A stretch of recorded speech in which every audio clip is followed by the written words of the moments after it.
जोहार, नमस्कार। देखिए, हमारे पास बहुत ऐसी खबरें आती हैं जिनमें बहुत बार ये होता है कि दूसरों पर आरोप लगा देना कि उन्होंने ऐसा कुछ कह दिया है, सरकारी कर्मचारी ने ऐसा कर दिया है, सरकारी बाबुओं ने ऐसा कर दिया है।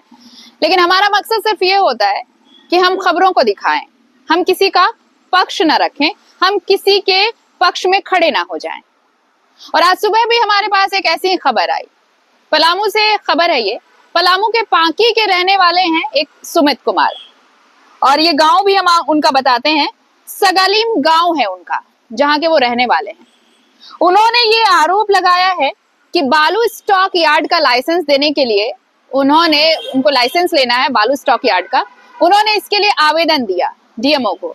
सारी प्रक्रियाओं के लिए जो कागजात मांगे गए थे, ऐसा उनका कहना, सुमित का कहना है कि उन्होंने सारी कागजी कार्रवाई भी पूरी कर दी है। इसके बावजूद डीएमओ उनको लाइसेंस नहीं दे रहे।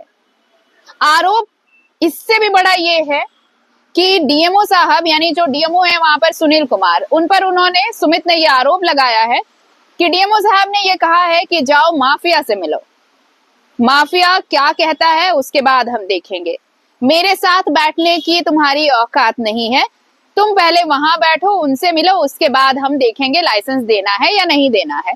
ये बातें हैं सुमित की, जो वो कह रहे हैं। क्या कुछ और आरोप लगाया है, ये पूरी बातें हम सुमित से ही सुनते हैं। क्या कुछ कह रहे हैं वो डीएमओ साहब, यानी जो पलामू के डीएमओ है सुनील कुमार, उनके लिए क्या कह रहे हैं, सुन लीजिए आप। मैं बालू स्टॉक यार्ड की काम करा रहा हूं, जो रांची में सीटीओ एम बालू प्रभारी का चिट्ठी ले चुका हूं एवं वन प्रबंधन पदाधिकारी, वहां भी मेरा एनओसी मिल चुका है। आगे का जो प्रक्रिया है, हमारे डीएमओ के यहाँ जब जाते हैं तो डीएमओ सर में काम करने के लिए तैयार नहीं है। वहाँ जाने के बाद डीएमओ सर सोनू सिंघानिया कोई नाम एक माइन चलाता है, उसके पास जाने के बाद भेज देते हैं, बोलते हैं जाओ, जब वो बोलेगा तब हम काम करेंगे।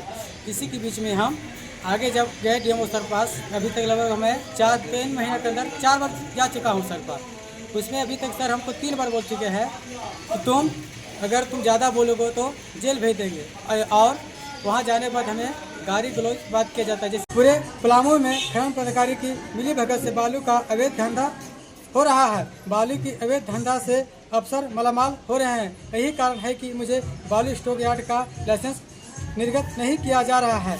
माननीय मुख्यमंत्री महोदय, हमारे आदरणीय हेमंत सोरेन जी से निवेदन या मांग किया जा रहा है कि मेरा लाइसेंस निर्गत किया जाए और दोषी पर कार्रवाई करने की कृपया किया जाए। हम चतरा लोकसभा के पूर्व सांसद प्रत्याशी भी हैं एंड 75 पांकी विधानसभा में मैं 2 बार चुनाव लड़ चुका हूं। 2019 में भी लड़े थे और 2024 में चुनाव लड़ चुका हूं। अगर इस तरह से एक जनप्रतिनिधि के साथ बात किया जाए तो आम पब्लिक से क्या होगा। जैसे आम पब्लिक त्राहिमाम है। पलामू का यहाँ भ्रष्ट इतनी बढ़ गई है कि बिना पैसा के कोई काम नहीं होता है, और हमें जनप्रतिनिधि समझ के हमसे बात खुल के पैसे वाले नहीं करता है। हमें बालू का कराने का कोई सकता है, मैं चुनाव लड़ने को भी कोई सकता नहीं।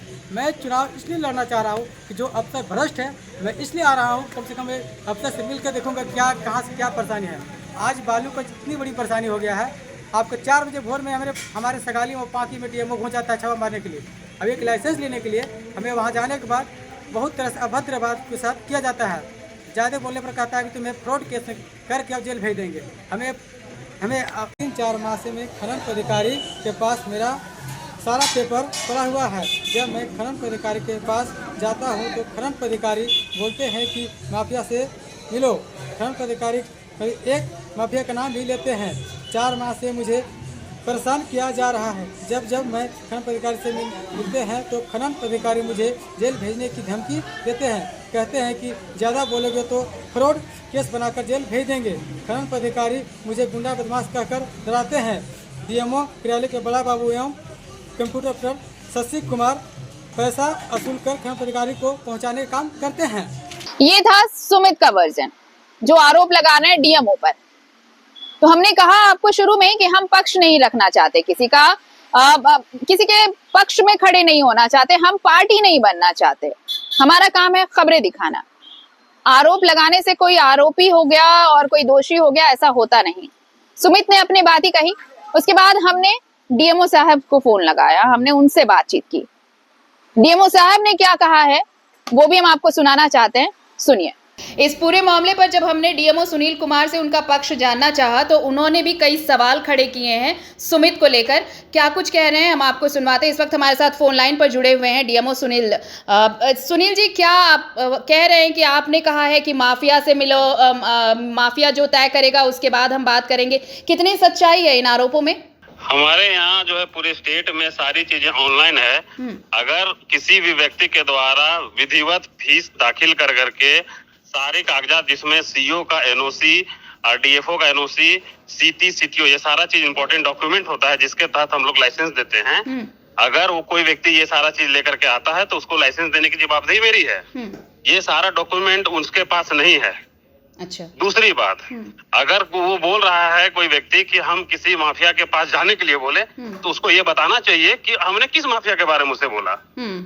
ये जो है उनके द्वारा आ करके किसी विशेष जो है पॉलिटिकल सिस्टम्स को जो है बता करके हमको, मेरे ऊपर प्रेशर दिया जा रहा है कि हमको जंगल झाड़ भूमि में लाइसेंस दे दिया जाए। अच्छा। मैं किसी भी हालत में उस जमीन पर जंगल झाड़, जो कि उस भूमि का नेचर जंगल झाड़ है, तो आप पे भी आप पे पॉलिटिकल प्रेशर की भी बात हो रही है क्या? पॉलिटिकल प्रेशराइज किया जा रहा है आपको? हमको जो फोन कर करके इसके बारे में किसको लाइसेंस दे दीजिए। भाई हम लाइसेंस तभी देंगे जब वो जमीन नीट एंड क्लीन हो। जंगल झाड़ी में अगर हम लाइसेंस दे देंगे तो कल मेरी नौकरी चली जाएगी। इसलिए मैं लाइसेंस उसको नहीं दे सकता हूँ। उसको लाइसेंस नहीं मिलने के लिए जितना उसको आरोप लगाना है वो लगा सकता है। चलिए ठीक है, शुक्रिया डीएमओ साहब हमारे साथ जुड़ने के लिए और तमाम बातचीत के लिए आपका। तो ये आपने दोनों पक्ष की बात सुनी। सुमित जो बालू स्टॉक यार्ड का लाइसेंस लेना चाहते हैं और डीएमओ सुनील कुमार जो ये कह रहे हैं कि कुछ जो सवाल हैं और जो प्रोसीजर पूरा नहीं कर पा रहे हैं, अगर वो प्रोसीजर पूरा करते हैं सुमित तो उसके बाद उन्हें लाइसेंस मिलेगा, लेकिन जो लीगली संभव नहीं है वो कैसे दिया जाए। तो बस सवाल ये है कि आप आरोप लगाकर किसी भी सरकारी कर्मचारी से जबरन काम नहीं करा सकते, किसी भी सरकारी कर्मचारी को कम से कम बदनाम नहीं कर सकते। हमारा काम है आपको खबरों से बाखबर करना और हमारी कोशिश भी यही रहती है कि आप खबर के हर पहलू से रूबरू हो। एक खबर जिसमें आरोप था डीएमओ पर, सरकारी अधिकारी पर, और उसी के साथ दूसरा पक्ष ये भी कि सरकारी अधिकारी क्यों लाइसेंस देने से मना कर रहा है। तो हमारी कोशिश होती है कि हम खबरें आप तक पहुंचाएं। जज करना हमारा काम नहीं है, जज करना उनका काम है जो इस पूरे मामले की जांच करने वाले हैं। जोहार, नमस्कार।